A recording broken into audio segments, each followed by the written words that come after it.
Good afternoon. Is this working? No. Sounds like it is. Okay. Yeah.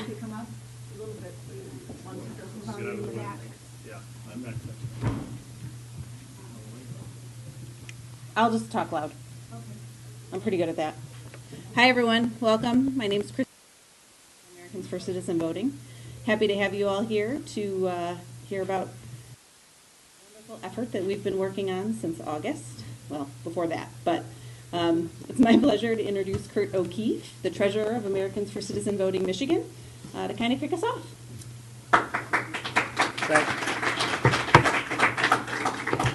Thanks, Kristen. I'm one of the over 17,000 volunteers in this movement.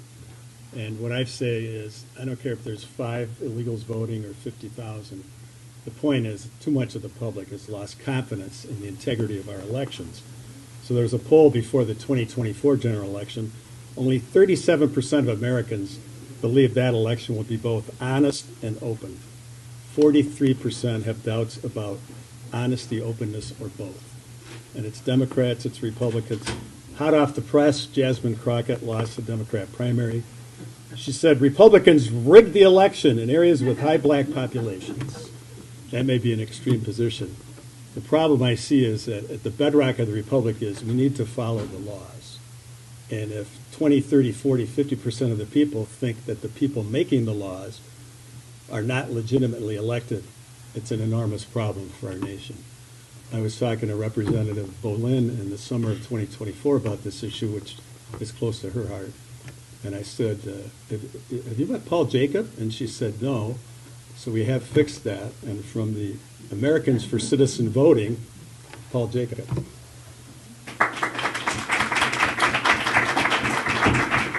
Thank you, Kurt.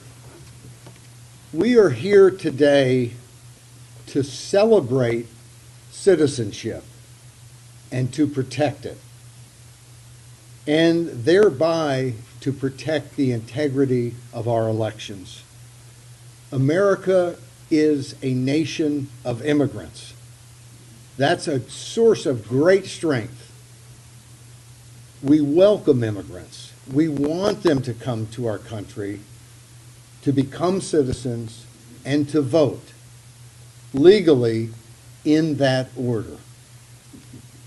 Citizenship unites us across all of our different backgrounds.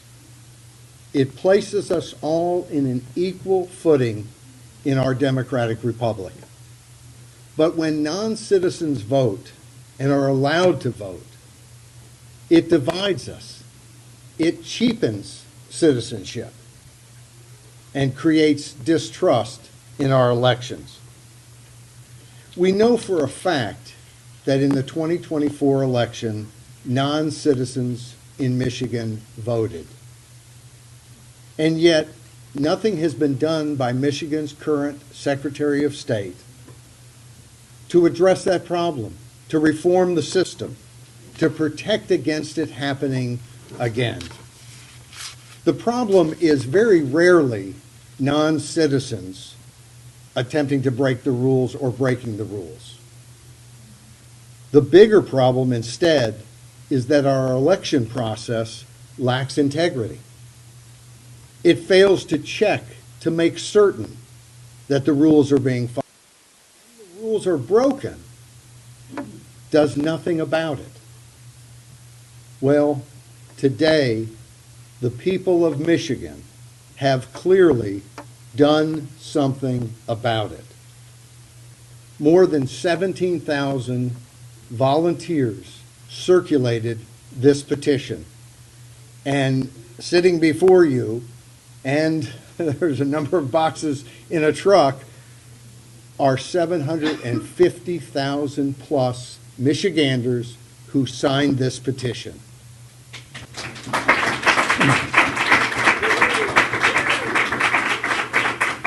Why did they sign it? Because they want to trust in our elections again. because they want to make sure that the Secretary of State of Michigan checks the voter roll and makes certain that only U.S. citizens are on it and voting. Since voter ID to secure that vote and again restore confidence in the system. Only U.S. citizens should vote in our elections. Michigan's citizen-only voting amendment makes certain that that will be the case. We have checked these signatures. We have more than 300,000 signatures beyond the legal requirement. We are going to be taking these signatures this afternoon to the Secretary of State, to the Board of Elections, and turning them in. To state election officials, our request is simple. Count them, verify them, and put this issue of citizen-only voting on the Michigan ballot this November.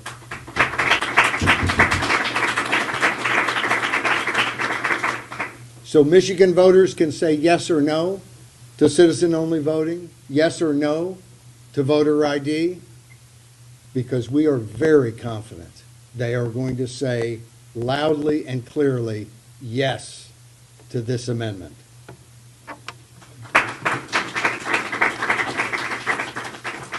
I want to take just a moment to recognize two folks who have been very helpful and supportive in this process that won't be speaking today.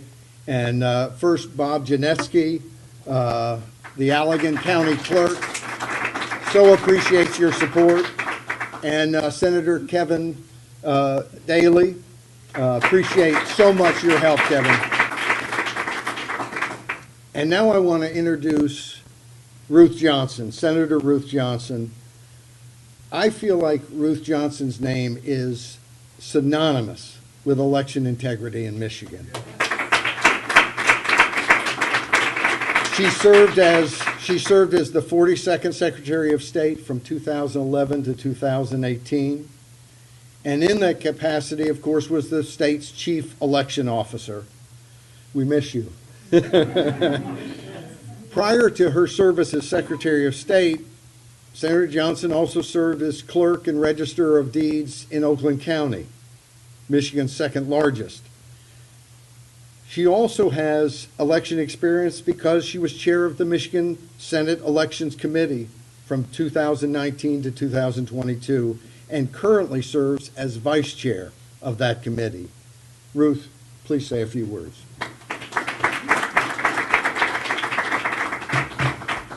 Well, good afternoon and welcome to this historic moment. First, I want to thank Paul for all his work that he's done on this. Your dedication and commitment is just stellar. I also want to thank all the volunteers and activists and circulators that worked so hard on this petition drive. I think the magnitude of the signatures that have been collected speaks volumes about how much public support there is for this amendment. Turning in 750,000 signatures. That's 300,000 more than we need to. And we have to get at least 446,198 valid signatures to get a constitutional amendment. And we're turning those signatures over in 4 months earlier than the July 6th deadline for the November 2026 ballot. I'm confident that this initiative will be on the ballot this November. And I'm also confident that voters will overwhelmingly support this simple initiative. You need ID to get a library card to check out a book. You need ID to get a fishing license. And you should have an ID to vote.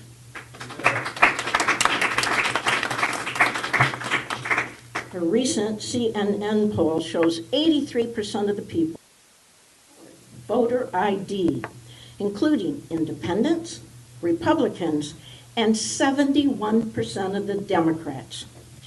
This is not a partisan issue. This is an integrity issue.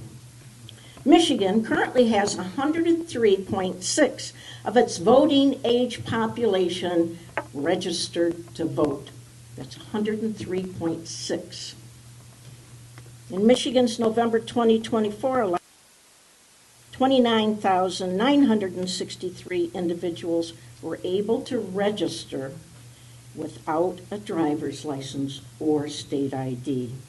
And that means without verification that they are U.S. citizens.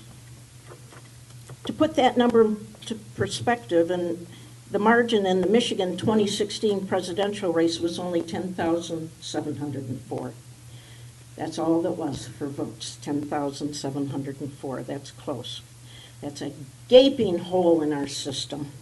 We also know that non-citizens voted in our November 2024 election.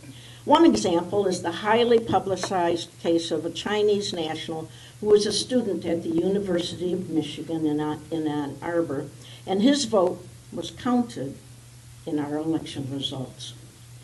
But this case was only detected because the student returned to the clerk's office to ask for his ballot back. There is not one system, not any system we have, to detect when a non-citizen is voted. Zero.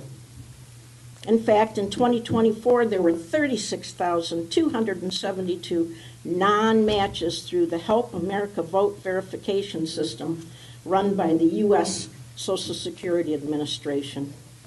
A non-match occurs when the name, date of birth, and the last four digits of the Social Security number does not match for the transactions provided by the Secretary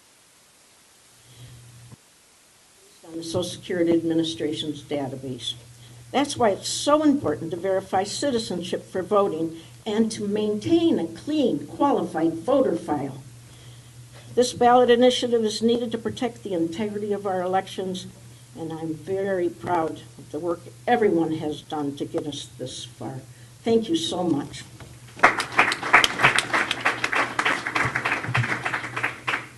Thank you, Ruth. Our next speaker, Anne Bolin, who currently serves as chair of the Michigan House Appropriations Committee, has extensive election experience. Prior to her service in the House, she was the longest-serving clerk of Brighton Township, where she was responsible for election administration in that municipality. She's also served on the Michigan Association of Municipal Clerks Legislative Committee. Representative Bolin also previously served as the chair of the Michigan House Elections and Ethics Committee. And we're very pleased to have you with us today. Thank you very much. There are two things I love, elections and appropriations. I do very much appreciate the opportunity to be here today. And again, I want to echo the thanks to all of the individuals who work so hard to collect signatures in support of an initiative that is supported by over 80% of the people. From East Point to Escanaba, Brighton to Birmingham, voters support having only U.S. citizens vote in our elections, federal, state, and local elections. Our mission is to protect the vote, my vote. As Senator Johnson mentioned, there is broad support for this measure. Excuse me, it upholds a basic principle: one vote for one qualified voter. As a former clerk, I want to take a moment to just go through what this proposal would mean for the integrity of Michigan elections. One, it would require photo ID to cast a ballot. Two, it would require verification of U.S. citizenship to register. And three, it would require the periodic review of voter records to ensure that only citizens of the United States remain on our voter registration rolls. These are not high thresholds to meet. The concern should not be how do we do this? It should be what happens if we don't. The people of Michigan know this. Public trust and confidence is at an all-time low. This measure is an opportunity for everyone to come together, Republicans, Democrats, and independents, on voting and election integrity. With the other 750,000 voices that signed petitions saying this needs to be the law, Michigan voters can do this, and I stand behind this full-heartedly. Clerks can do this. I know I was a clerk. The Secretary of State can do this. It is not rocket science. It is common sense. Only citizens of the United States should be voting in our elections, federal, state, and local. People should use ID. These are very small changes that will make a big difference for election integrity in our state, to restore confidence and trust in our elections and in the people that we elect. Thank you. I look forward to advancing this effort to ensure that every eligible voter can vote freely, secretly, independently, and securely.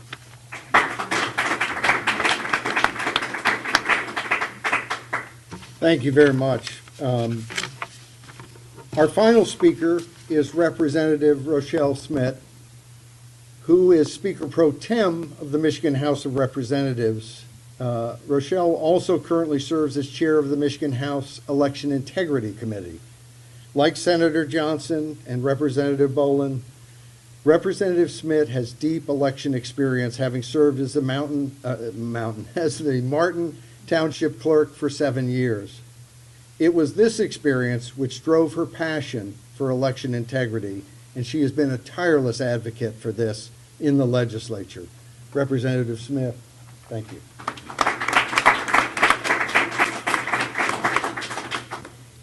Well, thank you. It's good to be here. It's my pleasure, Paul. And thank you for this opportunity to speak about the citizens-only voting amendment. I know that Paul and Senator Johnson and Representative Bolin have spoken a lot about the need for this ballot initiative and what it would do. So I want to take a few moments during my remarks here to talk about some of the misconceptions that you may hear about with this proposal and just address them head on. Because this proposal is about election integrity and about ensuring that every qualified individual can vote and have confidence that only the votes of qualified voters will be counted, I think as a woman, one of the silliest things that I've ever heard is that this will somehow hurt married women. I want to say it clearly. That is a scare tactic, and it is not based on reality. If you have a driver's license or state ID with your current name on it, the Secretary of State's office already has reviewed the necessary. Women who get married and change their name already have shown their marriage license to get the name on their driver's license and state ID or many other official dated. This is not new, and this is not related to the proposal. I've also heard it asked if people will need to re-register to vote. They will not. The Secretary of State will be responsible for checking the records of currently registered voters. And if you already have a driver's license or state ID, the Secretary of State should already have your documents on file. What if somebody can't afford ID? This proposal will also guarantee in the Constitution that those individuals can receive a state ID to vote free of charge. What if someone has difficulty proving their citizenship? Well, again, if you already have a driver's license or a state ID, the Secretary of State should already have your documents on file. New voters can prove citizenship through documents most people have, such as a birth certificate or a passport.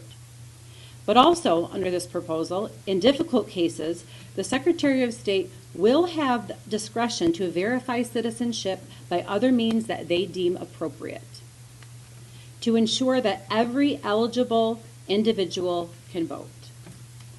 I assure you that none of these here at this podium would be supporting a proposal that made it harder for women to vote.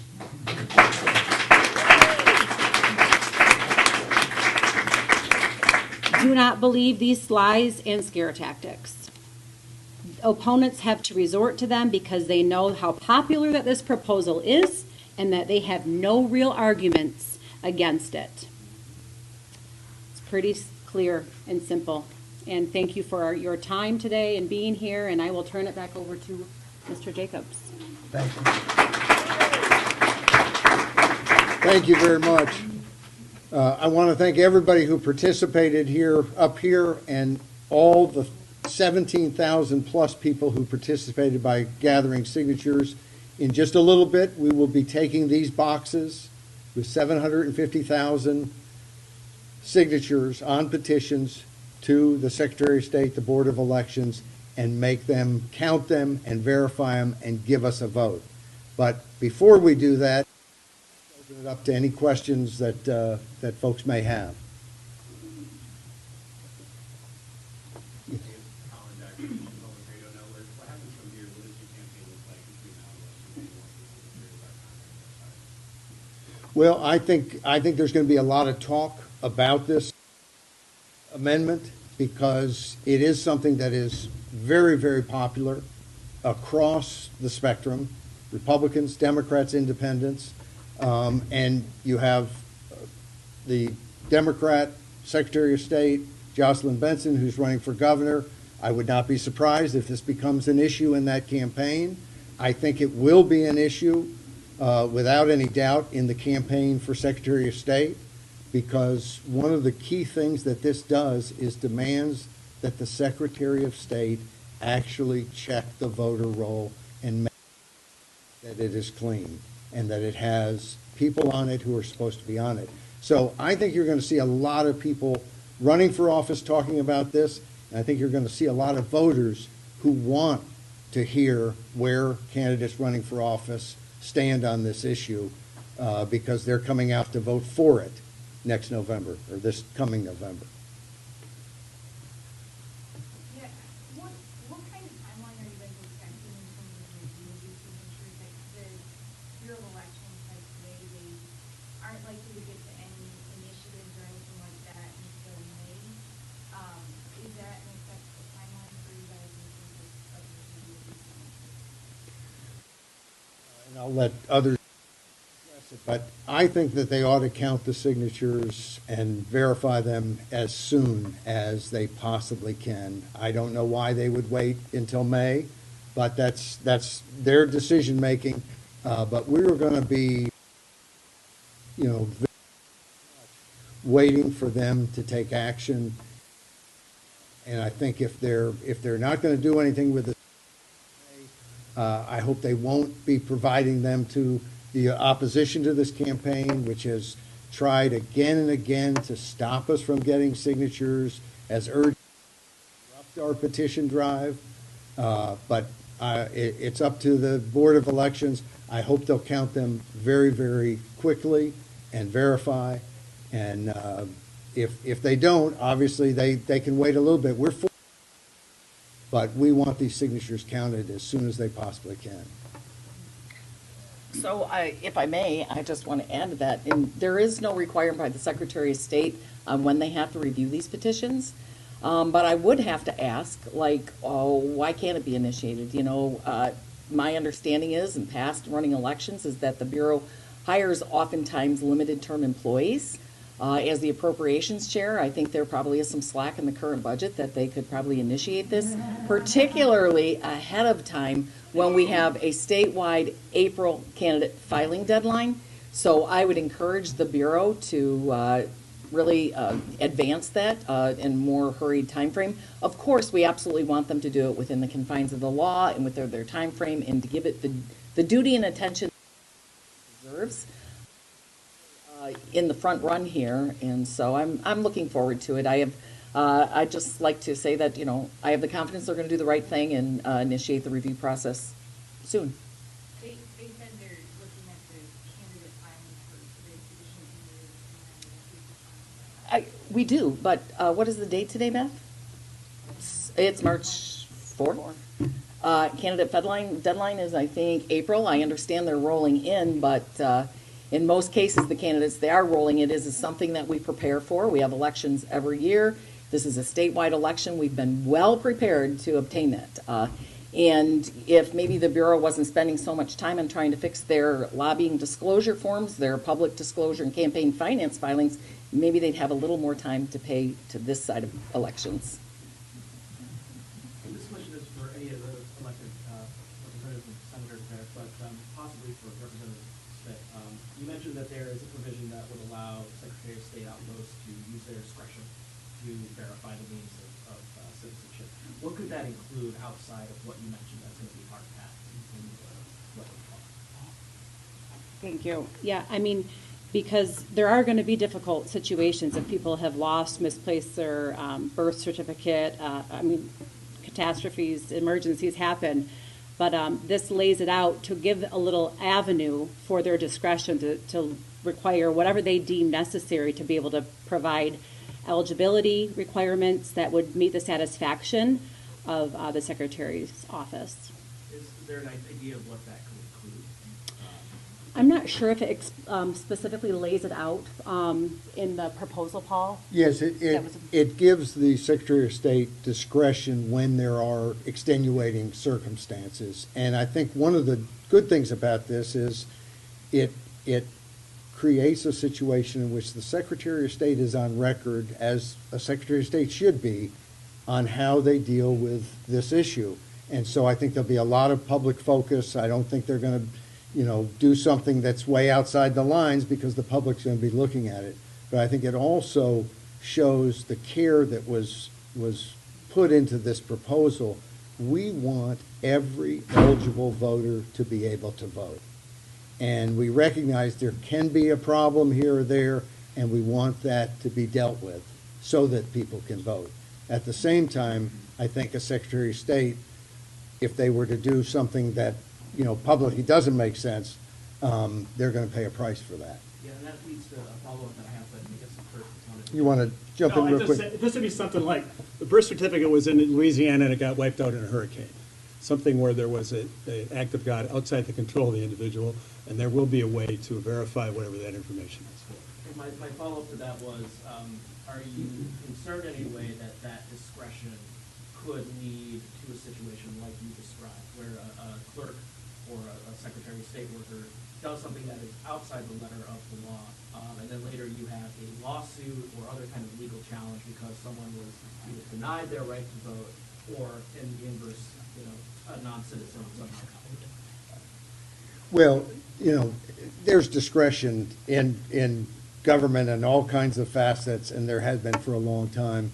It's also America, so you can never predict that there won't be any lawsuit ever, because sometimes people want to litigate.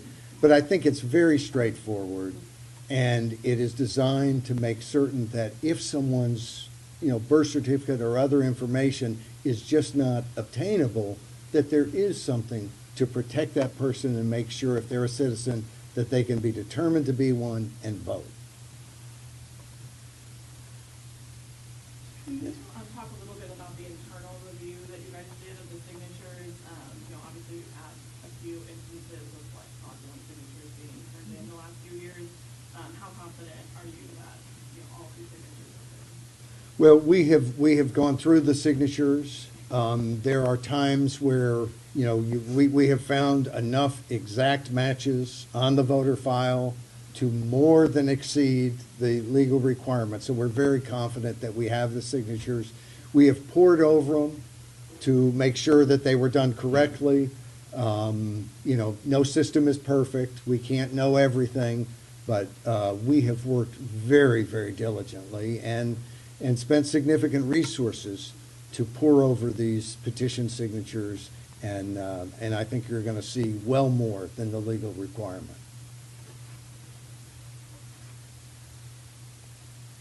Apologies if I kind of lost track of this, but there was another ballot initiative that attempted to do something very similar to this one. Have you guys had track of where that's at, or were there any difficulties in collecting signatures because that was falling out in the field? Well, to my knowledge, it was not out in the field. I don't believe that they ever gathered signatures on it, and so there was no real confusion once we had signatures and petitions out on the streets.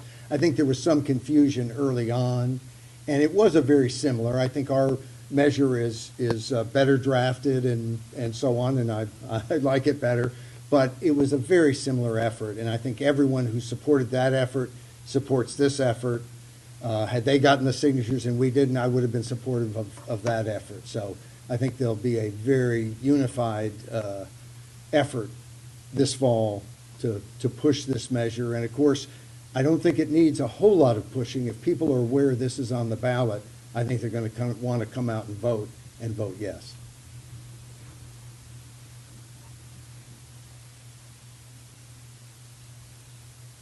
Any other questions? Yes. There's one more, voters not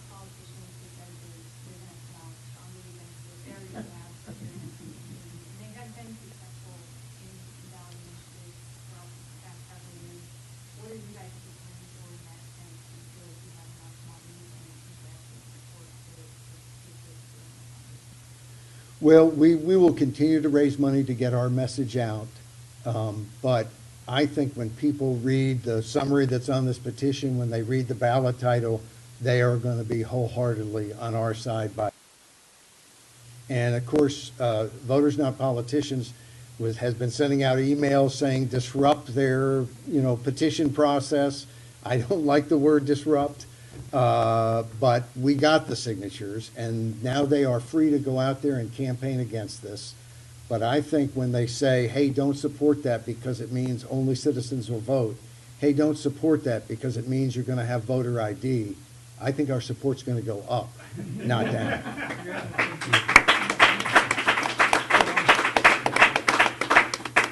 do have one final question. I know that this is a really important agenda item for conservative grassroots activists, and as you say, I'm hoping for you guys that the majority of Michiganders will vote for this. If they don't, if this is rejected in November, and on ballot is rejected, what's the future for this movement? Does it stop? How do you continue? What do you look like there? I know you don't want to think about that, but I know that readers will think about that. Okay, I think what's important to remember here is, number one is everybody thinks only U.S. citizens are voting in our elections, but there are no guardrails to verify that. And that's simply what we're doing, right? It's belts and suspenders to make that happen. It is a requirement in federal elections, and what we are trying to do is have baseline universal standards across the state for federal, state, and local elections. We have seen the mistrust sown. We've seen the misunderstanding that's happened. It is not just the 2020 election, which a lot of people just want to say it is, but if you go back to the hanging chance in Florida, we can do this. Why did the Help America Vote Act come by? Because there were inconsistent standards across the states. So there is a national effort. This is not to federalize elections, but this is really to cement, restore the public confidence and trust in elections. It is not a high threshold.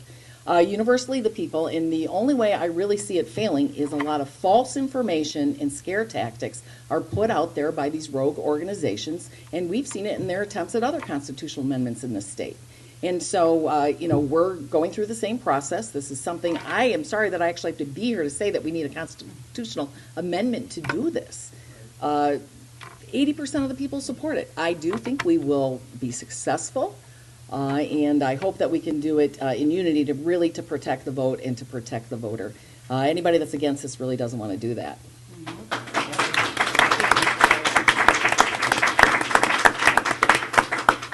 And I can just tell you that we're spending 110% of our time thinking about how to get our message out to voters in this election, and we believe that we will win. What happens the day after the election, we're going to thank the voters for coming out to vote and do the next best things we can do. Oh, I got one more. So I think, the opposition, their main message, right, and you can kind of decide which ones are like truth or not, but their main message is like people who are citizens will get caught up in this and they won't be able to vote. So what do you say to the voter who's out there who's thinking about this, who might think it's common sense, but is worried about, people falling through the cracks?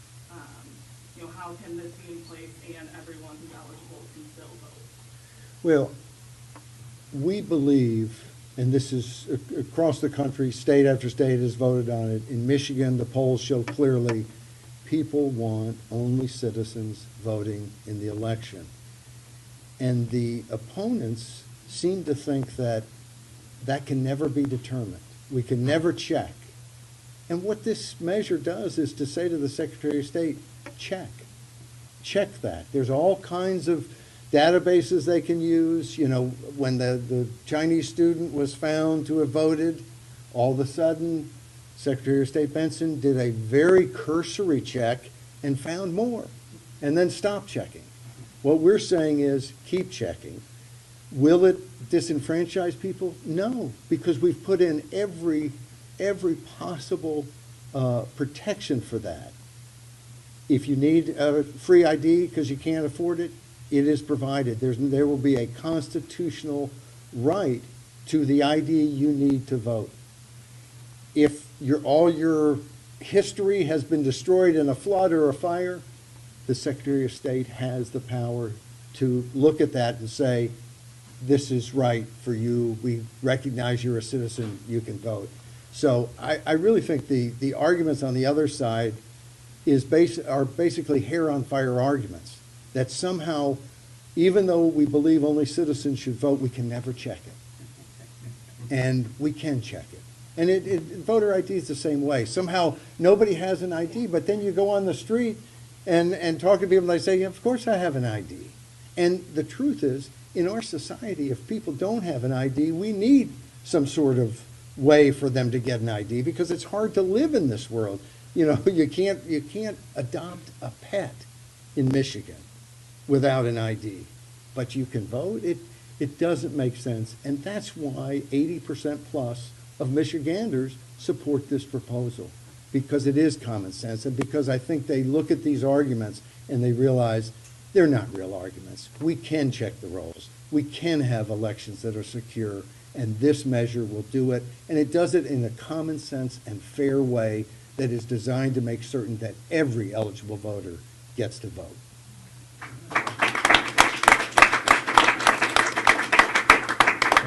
And with that, I think we better wrap it up and go turn in some signatures. Thank you very much. Thank you. Good job. Thank you all. Stay up here for a minute. Get Ann. Ann, come here for a minute. We want to get a picture with Bob. Snag this. Oh, no problem. Oh, you heard me say. I didn't even notice that was up there. Look at Garrett. 500 people in my precinct